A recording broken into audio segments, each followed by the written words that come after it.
প্রথম ম্যাচে 50 করছেন, আজকে 100। বোঝাই যায় তিনি ফর্মে আছেন।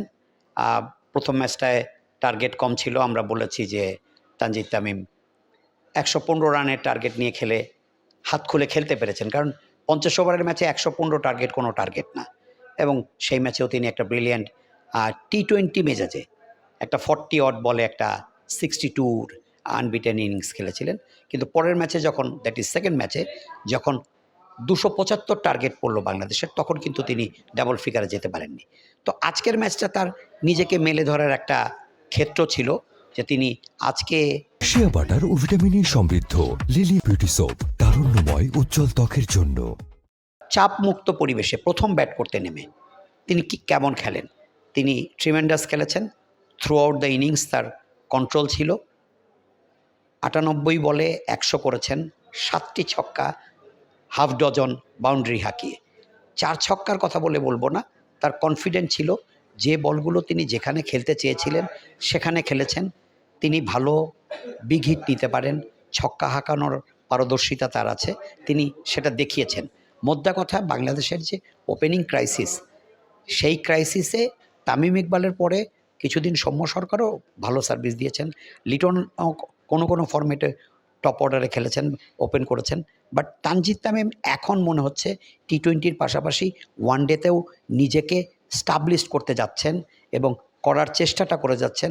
তার প্রিভিয়াস হায়েস্ট ছিল ওয়ানডেতে 84 এগেনস্ট শ্রীলঙ্কা, আজকে সেটা টপকে গেলেন। বোঝাই যাচ্ছে তিনি ফর্মে আছেন এবং বাংলাদেশের ওপেনিং স্লটে যে একটা বড় দুর্বলতা ছিল, সেই দুর্বলতা মোচনের জন্য বা দুর্বলতা কাটিয়ে দেওয়ার জন্য যেরকম পারফর্মার দরকার ছিল, তানজিদ তামিমের মধ্যে সেটা আছে। এবং তানজিদ তামিম যেটা করতে পারেন সেটা হচ্ছে যে তিনি হাত খুলে খেলতে পারেন, বিগ শট নিতে পারেন, যেটা বাংলাদেশের ক্রিকেটে মাঝখানে একদম দীর্ঘদিনের তামিম ইকবাল চলে যাওয়ার পরে সৌম্য সরকার ছাড়া সে অর্থে সাইফ হাসান মাঝখানে কয়েকটা ম্যাচ খেলেছেন।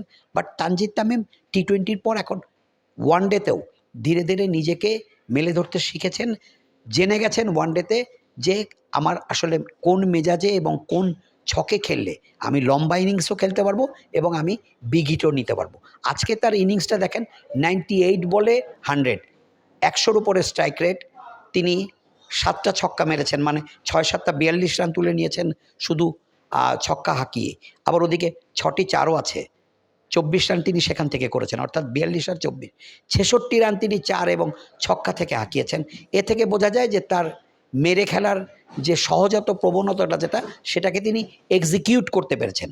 তার প্রায়োগিক ক্ষমতাটা বেড়েছে এবং নিজেকে তিনি ধীরে ধীরে পরিবেশ পরিস্থিতির সঙ্গে মানিয়ে নিতে শিখে গেছেন এবং এটা বাংলাদেশের জন্য একটা পাওয়া। আগামী বছর one day world cup, Tanzid Tamim যদি ফর্মে থাকেন তাহলে অবশ্যই বাংলাদেশ দলের অন্তত ওপেনিংয়ের যে দীর্ঘদিনের সমস্যা, সেই জায়গায় অন্তত একজন আস্থাবান ব্যাটসম্যান আমরা খুঁজে পেতে পারি। বাট তার ধারাবাহিকতা দরকার এবং এখন যে ঢঙে, যে ছকে, যে ছন্দে তিনি খেলছেন, সেটা যদি ধরে রাখতে পারেন তাহলে অবশ্যই তার নিজের ক্যারিয়ারটাও যেমন আরও ব্রাইট হবে এবং টিম বাংলাদেশও আরও অনেক বেশি উপকৃত হবে।